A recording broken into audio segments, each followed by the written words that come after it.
It's the NWL Time Car Talk Show. Coming up, Scott Painter, CEO of Autonomy, on gas prices and EVs. Conrad will have This Week in Auto History. And we'll get you updated on the stories making car news this week. Howdy along with Mike Out of This World Mars, that guy over there with the big thing on his arm and shoulder. Yeah, what is that? What is that? What's a six-pack of beer? You can just stop at Big Thing over there. Oh. Is that catheter hurt? Did he actually say that? Yes. You know what? We've got that recorded somewhere. Yeah. I'm going and to. Becky's watching. Oh, boy. Becky's watching. That's perfect. Is she? Yeah, that's what she says. Damn it. Not anymore. Yep. We have King Conrad DeLong here. We also have We Need More Jeff Zekin. We do. I'm Don Armstrong. Glad you could join us on this Saturday.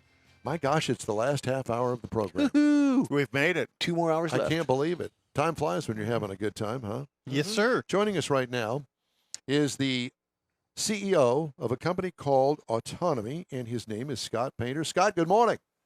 Good morning. How are you? Very well, thank you, and thanks so much for joining us today. What is Autonomy? Autonomy is a way to get flexible access to an electric car.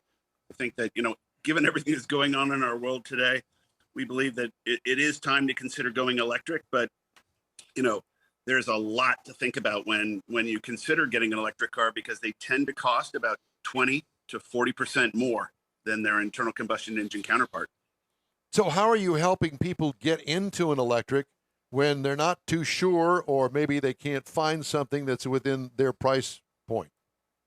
Well, I think the primary focus of Autonomy is to bring the price point down, because at Autonomy, you're not buying a car.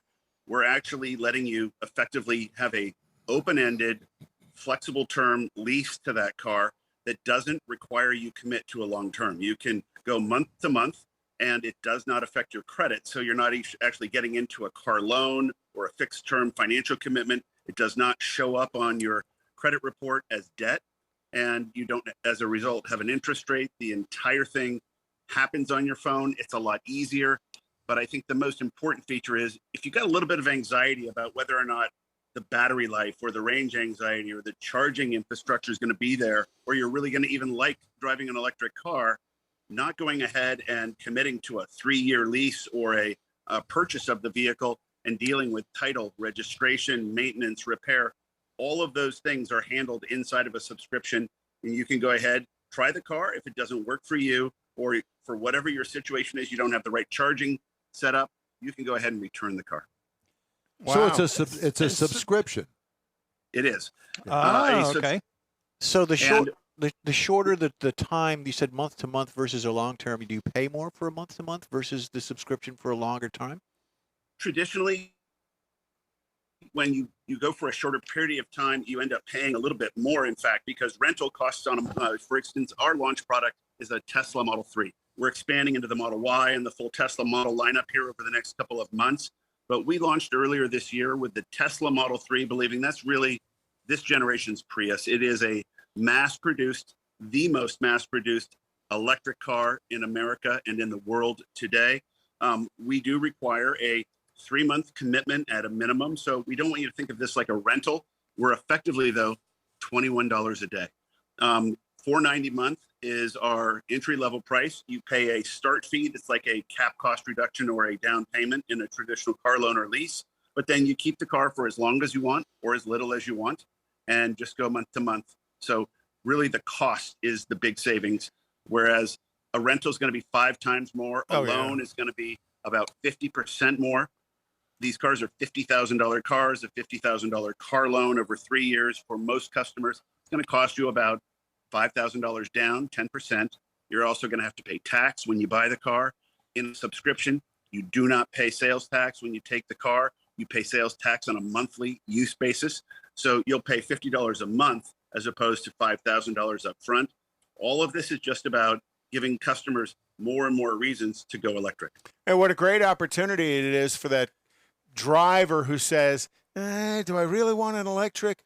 They can come to you and get that, not necessarily a test drive, but get that shorter ownership experience or driver experience of 2, 3, 4, 5, 6, 8, 12 months without the commitment, the financial commitment that they would if they had to buy it.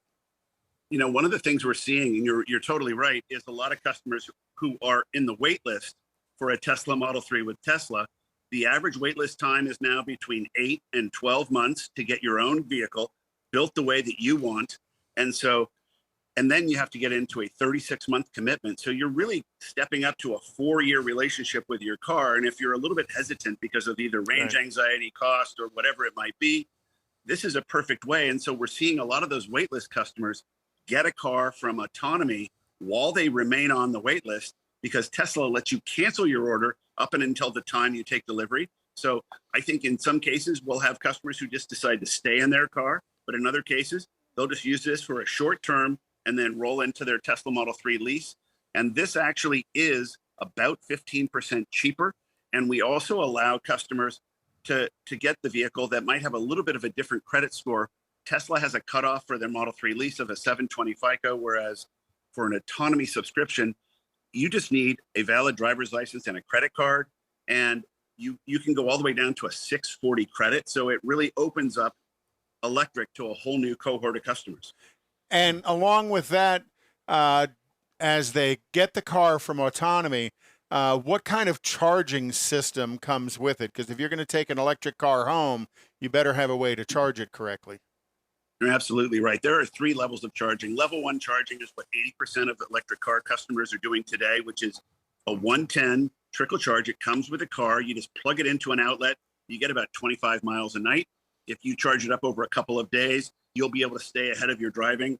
Most customers with an electric car tend to drive less. Average miles driven that we're seeing is about 25 miles a day. So level 1 charging does work. However, Tesla is way ahead of the other brands in terms of their charging infrastructure.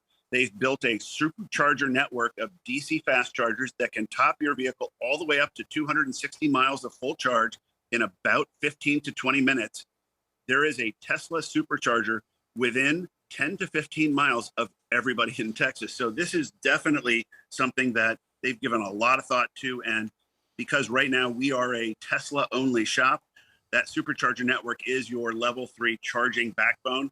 We're starting to see a lot of level 2 charging, which will get you 50 to 60 miles a day, emerge at shopping malls, office centers, and apartment buildings. So there are more chances than ever before. And certainly in big cities in Texas, this is really an option. Even though, electricity prices have been going up pretty, aggressively, they haven't kept up with how fast gas prices have gone up. And so it still represents for the average consumer almost a $3,000 annual savings to go electric.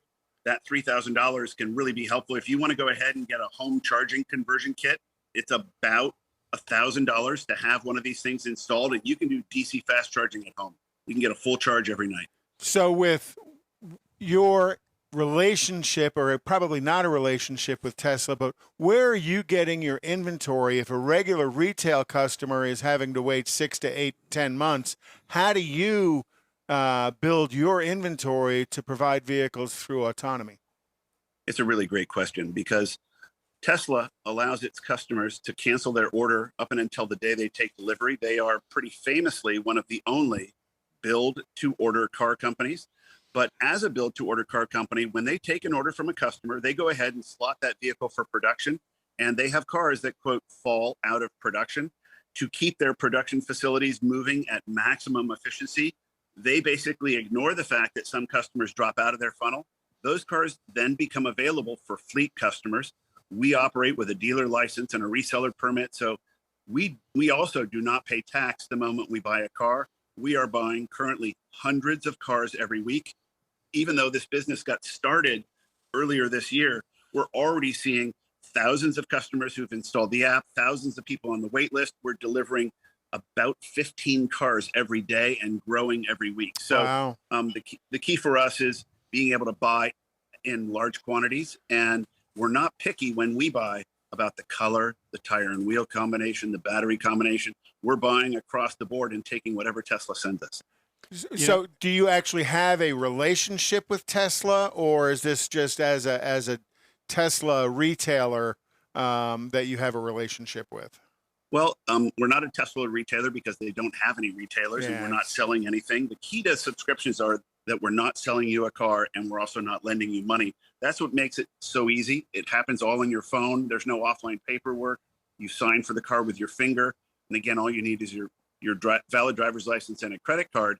But we do have a relationship with Tesla in that we are buying more Teslas than just about anybody right now, other than Hertz. But we'll be quickly catching up with them as we continue to grow the business and expand nationally. This was initially launched here in California, where I am, but it is coming to Texas. It's coming to every market where Tesla has great registration data of customers who are trying to drive EVs, and many of the big cities in Texas are leading the way there. So I can see where this would be a really cool deal, because like my wife's driving pattern, she could drive an EV real easy because she doesn't do more than 20 to 30 miles a day. She's watching you right now. I know. But we've had this discussion, and she has never driven one, even though I get them through the fleet. But so she's a little concerned about it, and she won't. But I could get one for 3 months, let her drive it, let her get the experience out of it. And my problem with an EV is I don't want to pay the $50,000 for it. I'll go buy me a muscle car first. But by this, I could put her in one, actually save some money, and I could see that working. Well, it is about affordability for sure, but the issue of range anxiety, when this first happened, that we started to see electric cars show up in large numbers, you would have thought, if we were so worried about this, that there would be Tesla drivers stranded in their cars everywhere, and it just doesn't happen. What is the price of gas in your area out there? Yesterday, at the bottom of my hill, I live in Westwood, California. It was just over $7.20. Oh my gosh! Wow. And I was complaining about paying $4.49 the other day. So is Westwood Southern Cal, Northern Cal? We're here in Southern California, so Okay. we're right near Beverly Hills, Bel Air, Brentwood, all these really high-end communities. But all of LA right now is peaking well over $6 a gallon and $7 a gallon in these sort of nicer areas. So, I tend to drive personally in it, even though we've got literally hundreds of these Teslas. We've got a Tesla in the family here. I've also got, a gas guzzler. I've got a couple of vintage cars. That my daily driver has become so prohibitive. I'm almost putting $600 a month into gas into my car. However, our price for a kilowatt hour of electricity makes the decision to drive electric here 10x the savings. Instead of putting $4,500 a year into my tank, I could be putting $450 into the same miles driven in an electric car. So massive savings. Now, if we engage with your company, what about insurance? Insurance coverage on the vehicle. So I'll tell you where we're at today is basically where every other lessor and lender is in America. They require you as the driver to go ahead and get insurance, and they require you to cover the car at some minimum level of coverage, whether that's 50, 100, 100, 300. These are all pretty standard. That's how we launched. However, because subscriptions tend to be of a shorter term and auto insurance policies haven't been modernized yet, meaning if you're going to get an annual auto insurance policy, but you're only going to keep your car for 8 months, you're going to have some unnecessary insurance. So we've been working with Nationwide Insurance to be able to deliver a month-to-month auto insurance policy that you'll buy directly from us. And then finally, where we're really excited to go, because we get information directly from these cars, they're fully connected 5G cars, we're going to give our customers the option to not drive the car and not have to pay insurance. But if you drive the car, then we'll bill you for daily auto insurance. And daily auto insurance is something like a $5 charge. And while $5 a day every day might add up to a little bit more than your own insurance policy, it's accessible to most people, and they don't have to sign up for a multi-$1,000 per year annual policy. Plus, if they're not driving the car every day, they're not paying the $5 either.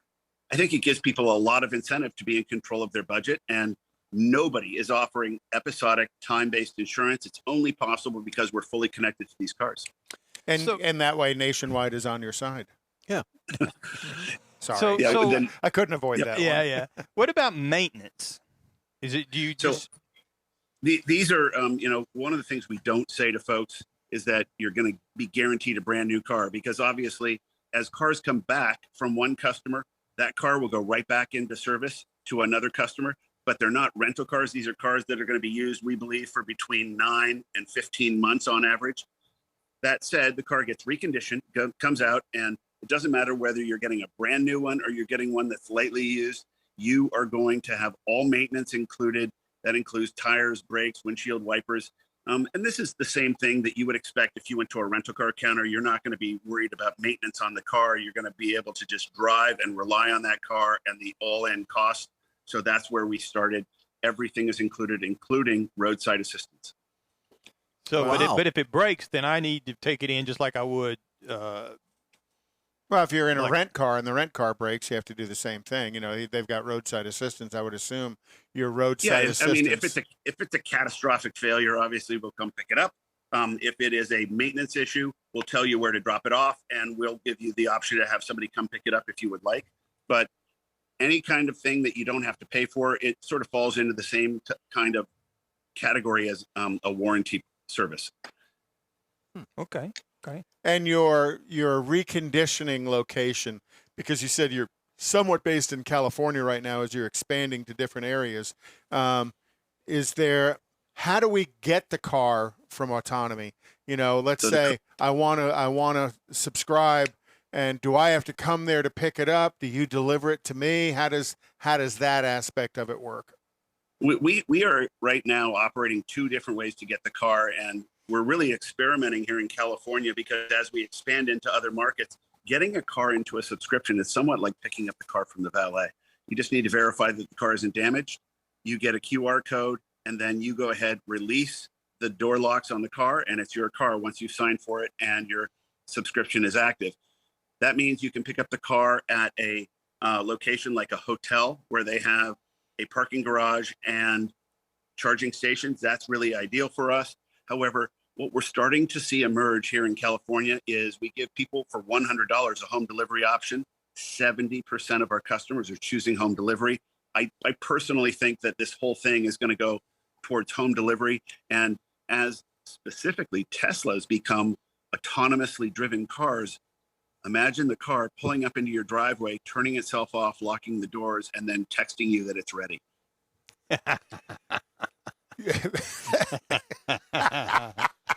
That's genius. We were talking earlier about the GM and their cruise program of autonomous taxis, basically, that are running in San Francisco. I would assume. Are you already operating in the Bay Area, or are you just down in the LA area right now? Yeah, we initially launched thinking, with Los Angeles being the car capital of the world, where nearly 15% of all Tesla registrations are, that this would be a big enough market for us to launch in. Quite literally, within days of our launch, almost half of our orders came from the San Francisco Bay Area. Of course. And the reason for that tends to be that the Bay Area is famously known as an early adopter market for new tech. Right. And whereas Southern California is much more car centric, it's a great electric car market. Up north, this is such a novel idea. Getting a car entirely on your phone, zero negotiation, zero paperwork. This is identical to how one would rent a scooter. You know, you scan your driver's license, you scan your credit card, and you're done. So if I am a subscriber to Autonomy and I'm driving a car, do I ultimately take that car home, or do I leave it parked in a common area and I'm moving in and out of different cars over my subscription? Yeah, this is not car sharing. Okay. This is your car, and you get all the benefits of ownership. You get to take the car where you want, do what you want with this. We believe that this is just a different financial contract for getting you your car, but this is what modern ownership is going to look like. I think it's also consistent with everything else we do in modern life. We subscribe to our movies, we subscribe to our cell phones, our minutes. All of our content comes in the same form of a subscription. I think ownership is quite unnecessary, especially in a typically depreciating asset. The idea of borrowing money at a high interest rate to finance a depreciating asset. I've got 4 kids. That is just not good financial advice. Is there like a mileage limit on it, like you would get with a regular lease? Yeah, so what we do offer is 12,000 miles a year, 1,000 miles a month. But if you want to drive more miles, you can do that, and you just pay for additional miles. What we do, however, requires that you do not use your autonomy subscription for gig economy and rideshare work. Huh. What celebrities do you have on board with you? Since you're in you're in the nest. I know of all the celebrities we have on board, and I don't have permission to mention any of them because I don't want to get ahead of that. But I know that this is going to become a bigger and bigger issue because as these things tend to become very trendy and popular, you want to be able to tell everybody who's driving these cars. I do know right now there are some very forward-thinking celebrities and trendsetters that are driving the car just because I've seen the lists of all the customers that are signing up. How cool. Scott, what's the website? It's autonomy.com, but you can also find us in the App Store at Autonomy, just the single word, AUTONOMY. And then we also are at 1-800-AUTONOMY if you want to make a phone call. All of it is just an easy way to find us. Thanks so much for the education, and that's what it was because we had no clue. And best of luck to you. Obviously, I don't think you're going to need any luck from our end, but things are going well for you, and it seems like it's a great thing to offer people. Well, again, thanks. We really appreciate the time you spent with us today. All right, guys. Thanks for having me. Thank you. Scott Painter. Autonomy. What a great idea. Yeah. I mean, what a spectacular idea. Love it. All right. How about this week in auto history? I know that you have that always. Do you know what yesterday was? Yes, it was Friday. No, yesterday was the day that Billy Joe McAllister jumped off the Tallahatchie Bridge. You listened to the very beginning of the song, and that was June 3rd. I didn't realize that. I thought that was kind of cool. cool. The 3rd of June. That's right. It does say that. It was June Cash. No. She was singing back in 1921, Mack adopted the bulldog as its symbol for the trucks. In 1927, production of the Ford Model T officially ended after building 15,007,000 units. The Model T sold more units than any other car in history. It's amazing that there aren't any more of those around. You just don't see Model Ts around. I think there's lots of them around, but they're not. You don't ever see them in a car show or anything. Well, I don't know that I want to drive one, but no. But I mean, for a used car to see them in parades and stuff. For a car that was that popular, and they sold so many of them. Well, you don't take them out because they're so fragile. And then in 1930, the Chrysler Building was completed in New York City, and at that time, it was the tallest building in New York City. Tallest building in the world. And then shortly after that, a few years after that, the Empire State Building. And the funny thing is, you ever been to New York and seen the proximity? The two of them are actually quite close to each other. Right. The Chrysler Building is stunningly beautiful with all that stainless steel Art Deco work on top of it. It's really, really quite a piece of art. In 1932, the first gasoline tax was levied by the U.S. Congress, and it was enacted as part of the Revenue Act of 1932. Those darn revenuers. Yeah, revenues. Congress placed a tax of 1 cent per gallon on gasoline in 1932.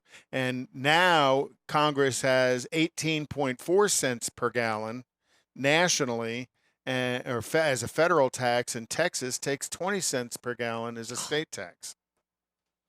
In 1933, but we don't pay income tax here. I know, but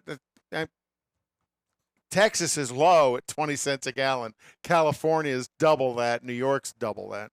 In 1933, eager motorists parked their automobiles on the grounds of the Park-In Theaters, the first ever drive-in movie theater located on Crescent Boulevard in Camden, New Jersey. Park-In Theater term eventually changed to drive-in theater later on. Park-In Theater. Park-In Theater. In 1934, Bonnie and Clyde were shot to death in their Ford V8. Clyde Barrow, and you can go see this letter at the Ford Museum, had written a letter to Henry Ford praising the performance of the flathead Ford V8. Yep. In 1937, VW was founded. In Germany, and that's the original VW, and you can kind of see it really hadn't changed all the way through. When did the Bug go away? 90. Well, but that was the front engine one. The rear one, right into the early 80s, I believe. The front engine wasn't the 90s, was it? I know they built them in Mexico for a longer period of time than they were here in the States, but you can see that the evolution of the car. In 1937, also, the Golden Gate Bridge opened to vehicular traffic, one of the world's largest single-span suspension bridges. and it was designed by Clifford Payne. You've been across it? Oh, yeah. What a stunningly beautiful piece of art that is. Tires going because you're driving over that open grate. Yeah. In 1951, Gordon Berrig of South Bend, Indiana, received a patent for vehicle top construction with removable panels. Now, he also did the Auburn Speedster, and it didn't come into production until 1968 with the T-tops, which I thought was kind of cool. Yeah. And in 1910 was when Hummer shut down. One story I got to get in. 1910? Next generation Or Lexus 2010. Rx, the top-selling family hauler that crushes the mid-size premium crossover segment, leads Lexus deeper into electrification with a complete redesign that brings the nameplate's first plug-in as well as fire-breathing F-Sport turbocharged hybrid. And when it lands in the U.S. this year, the 2023 Lexus RX will debut with 4 new powertrains as well as a new direction for the Lexus design, de-emphasizing the spindle grille. Yay. Woo! We'll have more of the In-Wheel Time Car Show after this. Father's Day weekend, Saturday, June 18th, 2022. It's the next Tailpipes and Tacos Cruise In, and you're invited. Tailpipes and Tacos Father's Day edition will be at the same Loopy Tortilla in Katy, 8 to 11 a.m. on Saturday, June 18th. It's the only place cruisers compete for trophies and other prizes. Enter your vehicle for Best Hot Rod, Best Classic, and Best Modern Classic. Tailpipes and Tacos is Houston's coolest cruise in and is your opportunity to see the best hot rods, show cars, classics, and resto mods, and get Loopy Tortilla breakfast tacos and adult beverages. There's no entry fee, and cars will automatically compete for custom Loopy trophies and other prizes. It all happens at the Loopy Tortilla Tex-Mex in Katy on the Grand Parkway at Kingsland Boulevard, just south of I-10. Kick off summer with Tailpipes and Tacos Father's Day edition, Saturday, June 18th. The In Real Time Car Talk Show will be there too. Celebrate Father's Day, the start of summer, and the return of Tailpipes and Tacos. Saturday morning, June 18th, 8 to 11. We'll see you then, weather permitting. Want to take a minute to tell you about Gulf Coast Auto Shield, a Houston detail company like no other. Gulf Coast Auto Shield offers paint correction services that'll give your car, truck, or SUV a like-new shine. Afterwards, you'll want to protect it with a professionally installed nano-ceramic coating or protection film.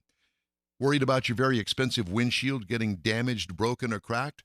Let Gulf Coast Auto Shield install Exo Shield, a windshield protection film. Give John Gray a call today or check out their website, gcautoshield.com. Hey, whether you own a new, ultra-expensive, exotic, or a 5-year-old Suburban, Gulf Coast Auto Shield will help keep your investment looking like the day it rolled off the assembly line. Gulf Coast Auto Shield is conveniently located on the South Sam Houston Parkway, just south of I-69, the Southwest Freeway. Meet the staff and check out all of their services online right now at gcautoshield.com. The In-Wheel Time Car Talk Show is now part of the iHeart family. Now you'll have access to 24/7 Car Talk anytime you need a fix. Just download the iHeart Radio app and ask for In-Wheel Time Car Talk, and there we are. Be sure to save us in your iHeart library for instant access. No matter where you are, you have the best Car Talk Show right on your PC, laptop, or mobile device and never have to worry about finding us again. Of course, you can always get access to our video and audio streams via InWheelTime.com and your favorite podcast channel, and all of this is free to you. From the iHeart Radio app, you'll not only hear our Saturday morning live show, but the best shows of the past, updated weekly. Never miss a minute of up-to-date new car reviews, pre-owned reviews, Conrad's Car Clinic, informative interviews, automotive news, and the most fun car talk show on the planet. Just download the iHeart Radio app, search for In-Wheel Time Car Talk, save it to your library, and with a tap of the icon, you'll be in touch with your favorite Car Talk team. In-Wheel Time Car Talk, streaming now on iHeart.com/In-Wheel Time Car Talk. Well, you know what that sound means. Yeah. It's time to say goodbye. Goodbye. That's a wrap for this week's In-Wheel Time Car Talk Show. When you're on our Facebook page, please give us a like, tell your friends about us, and share our junk if you would, please. You'll get Conrad's Unicorn Hunting features, along with all things automotive all week long, including new car reviews, upcoming events, cruise-ins, racing events, and other goodies. You can find the In-Wheel Time Car Talk Show 24/7 on the iHeartRadio app. In-Wheel Time can also be heard live on Facebook, YouTube, and InWheelTime.com every Saturday, 8 to 11 Central. 30-minute podcasts are available from your favorite podcast provider 7 days a week. The In-Wheel Time Chief Engineer is David Ainsley.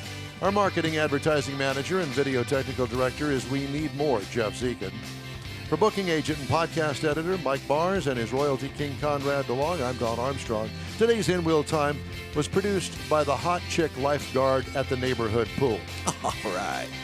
Be sure to join us again for our next live In Wheel Time car talk show next Saturday from the Lone Star Street Rod Association State run. June Granbury. 11th, 2022, starting at 8 a.m. Central on all these In Wheel Time car talk outlets. Right here on the Smoke and Mirrors Network. So long for now.